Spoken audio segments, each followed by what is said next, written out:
Hello everyone, welcome back to Eureka. तो आज हम बीटी कॉटन के बारे में डिस्कशन करेंगे। तो बेसिकली ये जो कॉटन का प्लांट होता है ना, इसे रेजिस्टेंस बना दिया जाता है इंसेक्ट के लिए। तो यहाँ पर क्या होता है, रेजिस्टेंस डेवलप हो जाता है फॉर इंसेक्ट्स। मान लीजिए कि मेरे पास एक प्लांट है और ये प्लांट क्या है, कॉटन का प्लांट है। लेट सपोज करिए कि ये एक कॉटन का प्लांट है और यहाँ पर क्या हो रहा है कि इस कॉटन के प्लांट पे कुछ इंसेक्ट्स होते हैं जो क्या करते हैं, इस प्लांट पर फीड करते हैं। फीड करने का क्या पर्पस है, फीड करने का मतलब ये है कि ये जो कॉटन है ना, कॉटन का प्लांट, वो इन इंसेक्ट के लिए एज अ फूड मटेरियल काम कर रहा है। ठीक है, तो इंसेक्ट इस पे फीड करते हैं, पर उससे क्या होता है कि इतना ज्यादा फीड करने लग जाते हैं कि पूरी की पूरी क्रॉप ही डिस्ट्रॉय हो जाती है। ठीक है, तो जैसे कि आप इस पिक्चर में देखिए कि इनिशियली हम जब कल्टीवेशन कर रहे होते हैं कॉटन का, तो ये कॉटन फार्म है। यहाँ पर देखिए कितने हरे भरे, कितने बढ़िया तरीके से कॉटन ग्रो है। ठीक है, लेकिन जैसे ही पेस्ट इसमें क्या करते हैं, पेस्ट बोलिए या इंसेक्ट बोलिए, जैसे ही इस पर फीड करने लग जाते हैं, तो वो कॉटन के फार्म को इस तरीके से पूरी तरीके से देखिए डिस्ट्रॉय कर देते हैं। और ये कब होता है, जब यहाँ पर इंसेक्ट बहुत हैवी तरीके से जो है फीड करने लग जाते हैं इस प्लांट में। तो अब क्या करना है, अगर मुझे अपनी क्रॉप को बचाना है तो मुझे इन इंसेक्ट को यहाँ पे हटाना पड़ेगा। तो इन इंसेक्ट को यहाँ पे हटाने के लिए फार्मर्स यूज करते हैं केमिकल पेस्टिसाइड्स, जो इन इंसेक्ट को किल कर देता है और किल करने से यहाँ पर जो है बच जाती है हमारी क्रॉप। तो केमिकल पेस्टिसाइड्स क्या करता है, कंट्रोल करता है पेस्ट की पॉपुलेशन को। ठीक है, तो ये जो इंसेक्ट्स हैं, अब इंसेक्ट्स हैं वो क्या करते हैं, क्रॉप को डिस्ट्रॉय नहीं कर पाते। लेकिन केमिकल पेस्टिसाइड से हम अपनी क्रॉप तो बचा लेते हैं, बट दीज पेस्टिसाइड्स जो है वो ह्यूमन हेल्थ के लिए अच्छे नहीं है, इवन इन्वायरमेंट के लिए भी अच्छे नहीं है। इनके काफी सारे साइड इफेक्ट्स देखे गए हैं। ठीक है, तो अब क्या किया जाए, क्योंकि हमें अपनी क्रॉप को तो बचाना ही है। ठीक है, लेकिन हम ह्यूमन हेल्थ और इन्वायरमेंट से भी छेड़छाड़ नहीं कर सकते हैं। तो इसके लिए हम क्या करते हैं, अपनी कॉटन वाली प्लांट को बीटी कॉटन बना देते हैं। ठीक है, अभी धीरे धीरे करके हम कंसेप्ट की ओर मूव कर रहे हैं। तो आप देखिए कि बीटी कॉटन क्या होता है। बेसिकली क्या होता है, एक मेरे पास सॉइल बैक्टीरियम होता है। सॉइल बैक्टीरियम होता है, यानी ऐसा बैक्टीरिया जो मुझे सॉइल में मिलता है, उसका नाम है बेसिलस थोरिनजेंसिस। अब ये जो बैक्टीरिया होता है ना, इसके पास स्पोर्स होते हैं और इसके स्पोर्स में खास बात ये है कि इसके स्पोर्स में ना क्रिस्टलाइन प्रोटीन मिलते हैं, क्रिस्टलाइन प्रोटीन बनते हैं। ठीक है, तो ये जो क्रिस्टलाइन प्रोटीन है, इसी प्रोटीन को मैं क्राई प्रोटीन भी बोल सकती हूँ। ठीक है, यानी कि ये जो क्रिस्टलाइन प्रोटीन को क्राई प्रोटीन बोल रही हूँ, और क्राई वर्ड जो है क्रिस्टलाइन से आया है। ठीक है, तो मैंने क्या बोला कि सॉइल में एक बैक्टीरिया है और उस बैक्टीरिया का नाम है बेसिलस थोरेंजेंसिस। उसके स्पोर्स में आपको क्रिस्टलाइन प्रोटीन यानी कि क्राई प्रोटीन मिलेगा। ठीक है, अब ये क्राई प्रोटीन जो होता है, जब बैक्टीरिया में बनता है तो ये होता है इनएक्टिव, या फिर आप इसको बोल सकते हो प्रो एक्टिव, जो अभी तक एक्टिव नहीं हुआ है। ठीक है, लेकिन ये प्रोटीन करता क्या है, ये प्रोटीन जो है बैक्टीरिया में इनएक्टिव रहता है, लेकिन अगर ये प्रोटीन मान लीजिए कि जो इंसेक्ट है, इंसेक्ट की बॉडी में अगर ये प्रोटीन गया, तो वो इंसेक्ट की बॉडी में जाके क्या करता है, जो एपिथेलियल लाइन होती है उसको टारगेट करता है और वहां पे पोर्स क्रिएट करता है। तो यहाँ पर क्या हो जाता है, एपिथेलियल लाइनिंग डाइजेस्टिव सिस्टम में प्रेजेंट होता है इंसेक्ट के, वहां पे जाके वो पोर्स क्रिएट कर देता है। ठीक है, अगर ये जो क्राई प्रोटीन है इंसेक्ट की बॉडी में अगर चला गया तो देखिए, जैसे ही पोर्स क्रिएट होगा तो अब क्या होगा, जब पोर्स बनने लग जाते हैं तो उस पोर्स की वजह से आयरन इम्बेलेंस हो जाता है इंसेक्ट की बॉडी में, डाइजेस्टिव सिस्टम पैरालाइज हो जाता है। यानी कि आप कितना भी अब उसको फूड दो, कितना भी वो इंसेक्ट खाना खाए, अब उसका डाइजेस्टिव सिस्टम उसको डाइजेस्ट नहीं कर सकता, और अगर खाना नहीं मिलेगा तो क्या होगा, अल्टीमेटली इंसेक्ट की डेथ हो जाएगी। ठीक है, तो इस तरीके से जो है यहाँ पर क्राई प्रोटीन अपना रोल प्ले करता है। ठीक है, अब क्या होता है कि ये जब बैक्टीरिया के अंदर रहता है तो ये प्रोटीन इनएक्टिव रहता है, लेकिन जैसे ही इंसेक्ट की बॉडी में आ जाता है तो ये प्रोटीन हो जाता है एक्टिव। इंसेक्ट की बॉडी में पहुंचते ही क्राई प्रोटीन एक्टिव हो जाता है। तो ये कैसे होता है, ठीक है। अब इसके लिए क्या होता है, ये इसलिए होता है क्योंकि जो क्राई प्रोटीन है ना उसको अल्कलाइन पीएच चाहिए, ठीक है। तो अल्कलाइन पीएच चाहिए, तो जैसे ही वो क्राई प्रोटीन इंसेक्ट की बॉडी में जाता है तो उसको मिल जाता है अल्कलाइन पीएच, जिसकी वजह से हो जाता है वो एक्टिव, ठीक है। तो मैंने क्या कहा कि क्राई प्रोटीन जो है इसको अल्कलाइन पीएच चाहिए, और अल्कलाइन पीएच उसको इंसेक्ट की बॉडी में ही मिलता है। तो जैसे ही वो इंसेक्ट के अंदर गया उसको अल्कलाइन पीएच मिला, जिसकी वजह से क्राई प्रोटीन हो गया एक्टिव। और जैसे ही ये एक्टिव हुआ तो इसने क्या किया, डाइजेस्टिव सिस्टम में जो एपिथेलियल लाइनिंग है वहां पे पोर्स क्रिएट कर दिए, और पोर्स क्रिएट होने की वजह से उस इंसेक्ट की हो जाती है डेथ, ठीक है। तो ये कैसा है, ये एक नेचुरल तरीका है, क्योंकि यहाँ पर क्या हो रहा है, हम कुछ भी आर्टिफिशियली तरीके से नहीं कर रहे, सब कुछ नेचुरली हो रहा है, ठीक है। तो इस तरीके से जो है इंसेक्ट की डेथ हो जाती है, और अगर इंसेक्ट की डेथ हो गई तो वो मेरे क्रॉप को अब हार्म नहीं कर पाएंगे, ठीक है। तो क्या हो कि अगर मैं जो ये क्राई प्रोटीन है इसको प्लांट में डाल दूं, अगर मैं इसको कॉटन के प्लांट में डाल देती हूँ तो कॉटन का प्लांट भी क्राई प्रोटीन बनाने लग जाएगा, और जैसे इंसेक्ट जो है कॉटन के प्लांट को खाने आएगा तो क्राई प्रोटीन उसके बॉडी में चला जाएगा, और बॉडी में जाने के बाद आपको तो पता है कि क्या होने वाला है, ठीक है। तो यहाँ पर देखिए, अब ये क्राई प्रोटीन है तो ऑब्वियसली इसका कोई ना कोई जीन होता होगा, क्राई जीन, क्योंकि अगर प्रोटीन है तो इसका जीन होगा जिससे कि ये प्रोटीन बनेगा, ठीक है। तो अब मुझे यही करना है, मैं इस क्राई जीन को लेती हूँ और क्या करती हूँ, अपने प्लांट में इंजेक्ट कर देती हूँ। तो बेसिकली मैंने क्या किया यहाँ पर, अब देखिए यहाँ पर क्या हो रहा है, यहाँ पर क्या हो रहा है कि यहाँ पर जो बेसिलस thuringiensis है,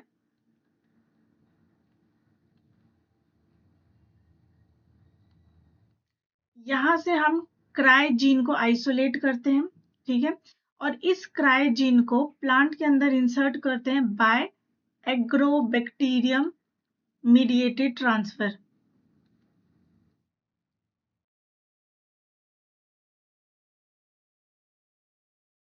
एग्रोबैक्टीरियम का यूज करते हैं, और इसकी मदद से हम प्लांट में क्या इंजेक्ट कर देते हैं, क्राइजीन को। अब क्राइजीन प्लांट में चला गया तो अब ये क्या बनाएगा, क्राई प्रोटीन बनाएगा, ठीक है। और जैसे ही इस क्राई प्रोटीन अब प्लांट की बॉडी में प्रेजेंट हो गया, तो जैसे ही कोई इंसेक्ट आएगा, मान लीजिए ये कोई इंसेक्ट है, और जैसे ये इंसेक्ट आएगा और प्लांट पर फीड करने की कोशिश करेगा, तो क्या होगा कि ये क्राई प्रोटीन उसकी बॉडी में चला जाएगा, और बॉडी में चल जाते ही ये हो जाएगा एक्टिव, क्योंकि इसको मिल जाएगा अल्कलाइन पीएच, और आपको मालूम है कि ये एक्टिव हो गया तो ये पोर्स क्रिएट करना शुरू हो जाएगा। तो प्लांट की बॉडी में जब ये क्राई प्रोटीन रहता है तो इनएक्टिव फॉर्म में रहता है, लेकिन जैसे ही ये इंसेक्ट की बॉडी में एंटर करता है तो वो हो जाता है एक्टिव, ठीक है। तो इस तरीके से हमने क्या किया कि कॉटन प्लांट को हमने बीटी कॉटन प्लांट बना लिया। क्यों?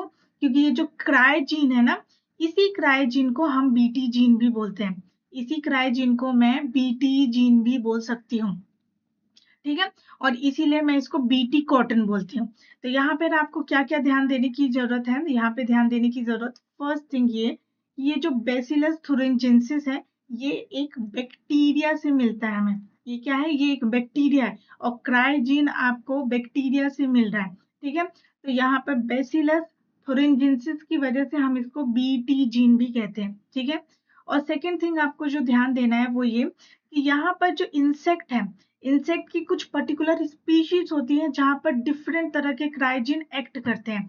तो यहाँ पर वन ऑफ द जो इंसेक्ट की स्पीशीज है जिसपे क्राइजीन एक्ट करता है, वो स्पीशीज जो होती है वो होती है लेपिडोप्टेरिन लार्वे होते हैं वो ये लेपिडोप्टेरिन लार्वे होते हैं, ठीक है। तो अब बेसिकली होता कैसा है कि देखिए थोड़ा सा मैकेनिज्म अगर हम इसकी समझते हैं तो यहाँ पर मैं बताती हूँ कि होता क्या है कि जो आपका क्राइजीन है, ठीक है, यहाँ पर ही हम डिस्कस कर लेते हैं कि ये जो क्रिस्टलाइन प्रोटीन है क्राइजीन है, ये जब ब्रेक होता है, ये जब ब्रेक होता है तो इसकी ब्रेक होने की वजह से ये एक टॉक्सिन को रिलीज करता है, टॉक्सिन को रिलीज करता है, और उस टॉक्सिन का नाम होता है डेल्टा एंडोटॉक्सिन। और ये ही डेल्टा एंडोटॉक्सिन है जो एक्चुअली में पोर्स को क्रिएट करवाता है।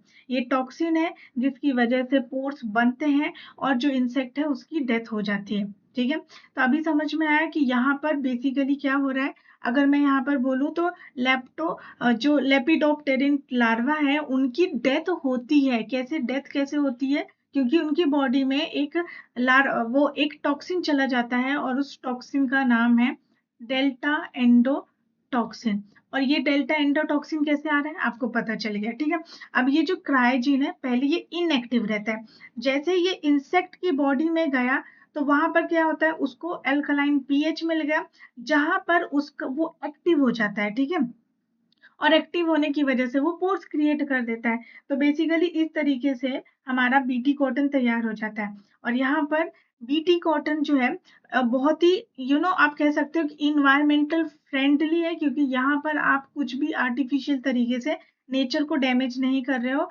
ये इको फ्रेंडली है क्योंकि यहाँ पर क्या है, ये ऑलरेडी चीजें नेचर में प्रेजेंट है, बस हम उसका एप्लीकेशन पढ़ रहे हैं। ठीक है, तो चलो अब ये जो है कुछ पॉइंट्स हैं वो भी एक बार देख लेते हैं। तो यहाँ पे क्या है कि BT cotton is a genetically modified cotton crop that expresses an insecticidal protein. Insecticidal protein का मतलब है कि बीटी कॉटन में इंसेक्टिसाइडल प्रॉपर्टी है। इंसेक्टिसाइडल मतलब जो इंसेक्ट को किल कर देता है। और ये जो जीन है इंसेक्ट्स को किल करने वाला जीन, वो आपको मिलता है एक सॉइल बैक्टीरिया से जिसका नाम है बेसिलस thuringiensis। ठीक है, और इसीलिए इसको हम बीटी जीन या फिर क्रायोजीन दोनों ही बोल सकते हैं। ठीक है, अब जो बीटी कॉटन है ये पहला जेनेटिकली मॉडिफाइड क्रॉप है जो इंडिया में अप्रूव्ड हुआ था मार्च 2002 में फॉर कमर्शियल कल्टीवेशन के लिए। ठीक है, the insertion of Bt thuringiensis gene causes cotton plant to produce crystalline insecticidal protein जिसका नाम है क्राई प्रोटीन। ठीक है, जब हम बेसिलस thuringiensis का जीन जो है कॉटन के प्लांट में इंसर्ट करते हैं तो उसकी वजह से प्लांट की बॉडी में क्रिस्टलाइन प्रोटीन्स बनने लग जाते हैं और उनका नेचर होता है इंसेक्टिसाइडल कि वो इंसेक्ट को मार सकते हैं, और वो जीन और वो प्रोटीन होते हैं क्राई प्रोटीन्स। ठीक है, these insecticidal proteins are effective in killing some of the most damaging cotton caterpillar pest, जिसमें कि हम पढ़ते हैं tobacco, budworm and bollworm larva. और ये जो लार्वा है यही लार्वा क्या है, लेपिडोप्टेरिन लार्वा है, जो कि लेपिडोप्टेरिन लार्वा जो होते हैं वो एक तरह से कैटरपिलर होते हैं और वो बर्ड वॉर्म और वुल वॉर्म दोनों ही हो सकते हैं डिपेंडिंग की स्पीशीज क्या है और उन स्पीशीज का फीडिंग हैबिट क्या है। ठीक है, और आपको मालूम है कि डेल्टा एंडोटॉक्सिन होता है जो लेपिडोप्टेरिन लार्वा के लिए टॉक्सिक होता है और जिसकी वजह से उनकी डेथ हो जाती है। तो डिफरेंट तरह के क्राई जीन होते हैं जिनको हम बीटी जीन भी बोलते हैं।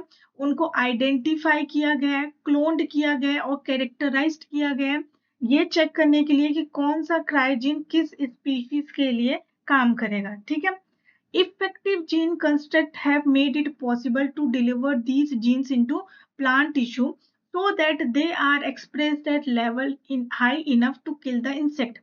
ऐसे कंस्ट्रक्ट को प्रिपेयर किया गया है जिसकी मदद से आप जो क्राई जीन को प्लांट टिश्यू में एंटर करवा सको और वो इतना इफेक्टिव हो, मतलब वो जीन जो हो उस प्लांट टिश्यू में जाकर एक्सप्रेस कर सके, और जब एक्सप्रेस करेगा तभी तो प्रोटीन बनेगा, तभी तो क्राई प्रोटीन बनेगा, और जब क्राई प्रोटीन बनेगा तभी वो इंसेक्ट को किल कर सकता है। ठीक है, तो ये सारे पॉइंट्स हैं जो मैं आपको समझा चुकी हूँ।